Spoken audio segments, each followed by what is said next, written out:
Welcome to another episode of the Impro podcast. This is the first time we've done it in the sitting room with the fire. My guest today is Belinda Connolly. Thank you for being on the podcast. How would you describe yourself? I do and have done lots of things. And yeah, I have a profile up on Airbnb, which is what I do quite a lot of the time at the moment. I think I call myself on that an author, chef and therapist. My biographical quip is something like standing on my head. Yeah, that's probably enough.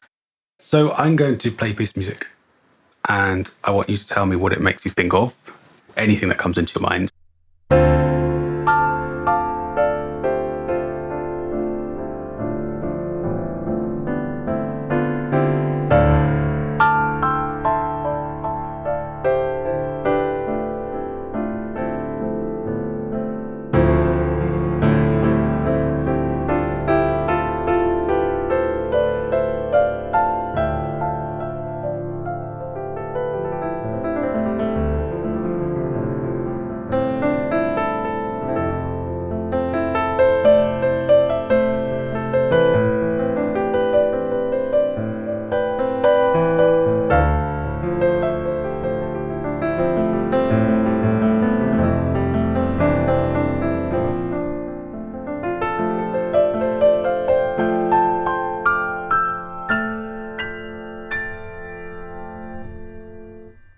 Reminded me of Debussy, actually.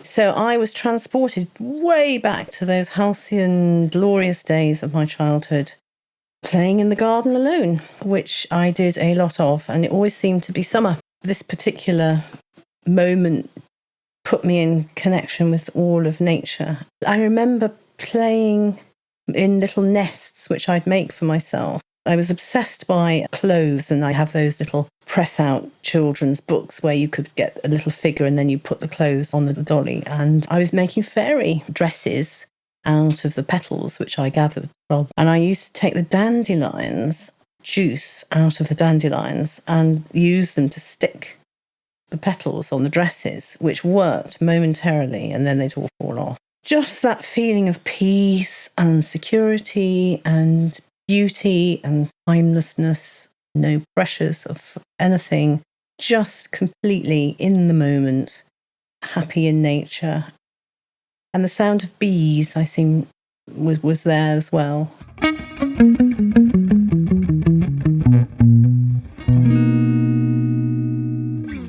So I'd like you to tell me a story of some kind.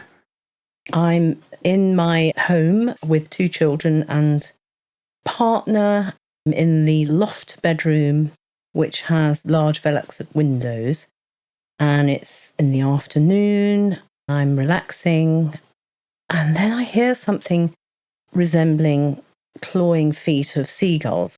Suddenly I'm aware that these cannot be seagulls' feet because they don't go on and on, they fly off. So there's something of a clawing sound nature continuously and periodically stopping and then continuing outside on the roof.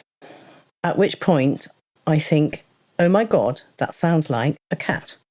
So I leap out of bed, stark naked, and open the window. And we live in the middle of the country at this point, so there's not many people around, to find my black cat Tinkle hanging on by his claws to the guttering, staring at me with no sound, but he's clearly been in a state and has ended up in risk of his life. It's a high house. So I scream for my partner, Brian, to come upstairs, and he rushes up. What's the matter? What's the matter?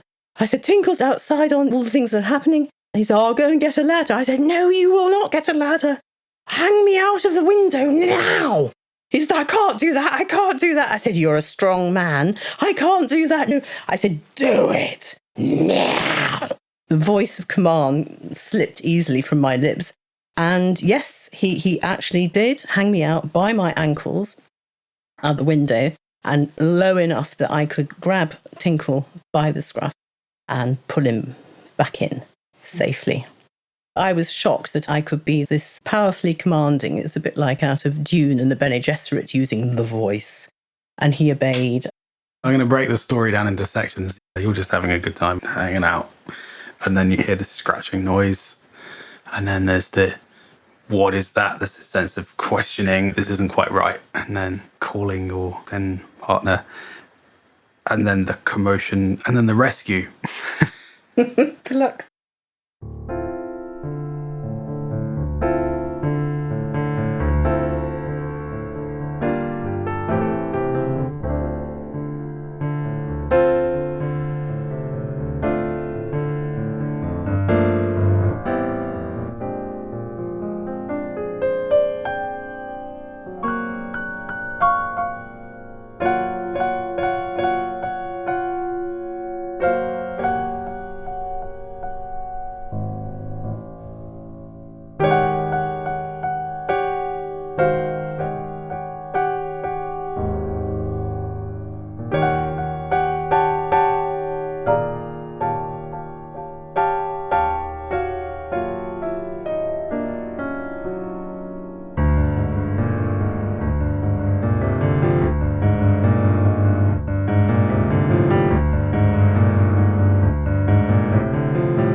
So you have to tell me another story.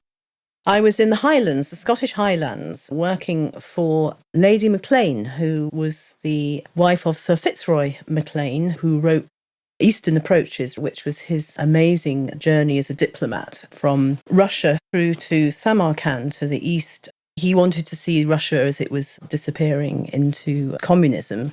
He was one of the founding members of the SAS and responsible for putting Tito into power through the British government, etc. So he was a kind of adventurer person, and I was interested to meet the guys as well as work as a chef up in the restaurant which they ran, the Creggan's Inn. I end up there in the middle of nowhere in the Highlands, which I'd never been before. And Lady McLean had this wonderful system of getting cordon bleu girls to work in the restaurant in the summer. And little did she know it was a recipe for disaster, because there were the very Scottish Highland people who would love to have their own way, and they had their own way of running things, and they knew how the kitchen ran. And then suddenly to have some poncy English person come and tell them how to cook didn't go down particularly well. I remember one evening we had a house where all the staff were live-in, and there were about 5 or 6 of us who lived there. And in the evenings, it was cold and there was a fire. And I was into keeping fit at that point, and I'd be doing lots of Jane Fonda type exercises. And for some reason, I ended up again with no clothes on, and it was on the ground floor. And there was no one around. It was a very isolated house. So I just finished my exercise session, and the curtains were open, and suddenly a shadow passed by the window, and I freaked out because it was quite high, and I suddenly thought, oh, it's a moose. Geography not being my main point, because the only image that made sense of somebody outside my window was a creature with long antlers. So I just thought moose. So I then, still with no clothes on, stick my head out of the window to see what was going on. So there was me, topless, dangling out the window, and I saw below the window a crouching figure, at which point I leapt back about 6 feet. Luckily managed to grab a dressing gown. I was on the ground floor, ran into the sitting room where other people were, and I said, there's someone outside my window crouching. And everyone looked up in horror. One guy got the poker from by the fire, and as I was saying this, you could hear the windows slowly opening, at which point everyone's blood ran cold. The head office was alerted up the road. The police came. I was told to leave my room and go and sleep up at the main house. And there was a lady who ran the whole operation called Mrs. Huggins. I remember her well. She probably remembers me well too. And she was very angry with me, accusatory. What are you doing, disporting yourself in front of everybody to see? And I was stung because I'd been deeply scared. And I said, I am no Jezebel, Mrs. Huggins. And she said, that's your words, Belinda. So eventually I went back, nothing was stolen, and I just think someone was having a real laugh in the neighbourhood. So I never was able to go into the pub after that and not suspect one of the locals.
What do you think about that? Yes, I really like the ominous, like almost jaws, like duh, duh, duh, duh. I tried to get the sense of isolation.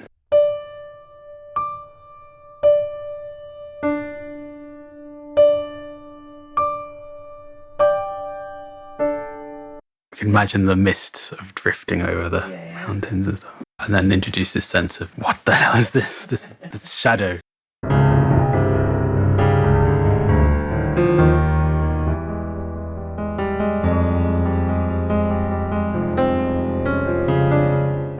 Yeah, lulled it into complete relaxation, and then all was not well.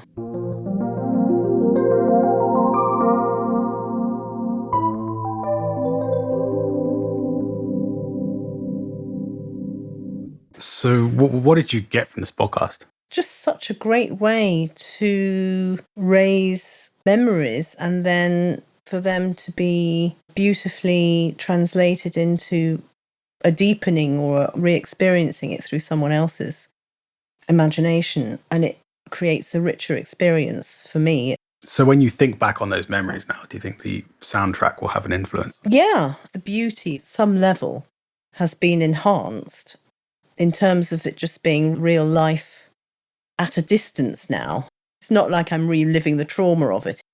The atmosphere in the countryside in which these things happened, that reimagining, it makes me want to go back to Scotland anyway. And my dear cat, I'll always miss him. The early memory of my childhood playing in the fields, that'll stay with me for a while. So do you have an association with Debussy with that kind of memory? Very much so. Being in nature and the imagination of a child intertwining with the natural world has made me feel part of that in a way that disappears with childhood. I was very fond of Grimm's fairy tales and the Arthur Rackham illustrations. I have them around my house even now. Were very strong imaginative realms that I completely absorbed as a child. And those beautiful romantic pictures helped me deal with night terrors and all those sorts of things. Not everything was beautiful, but it was real. And part of it's musical. Listening to my mother play the Moonlight Sonata as a child, hearing her grief in a way, because the marriage wasn't working very well, come through with that as well as music was part of my childhood, and image and my fairy tales, which were really important to me. Thank you very much for being on the podcast. Thank you. Join us next week for another episode of Impro Pod. Thanks for listening.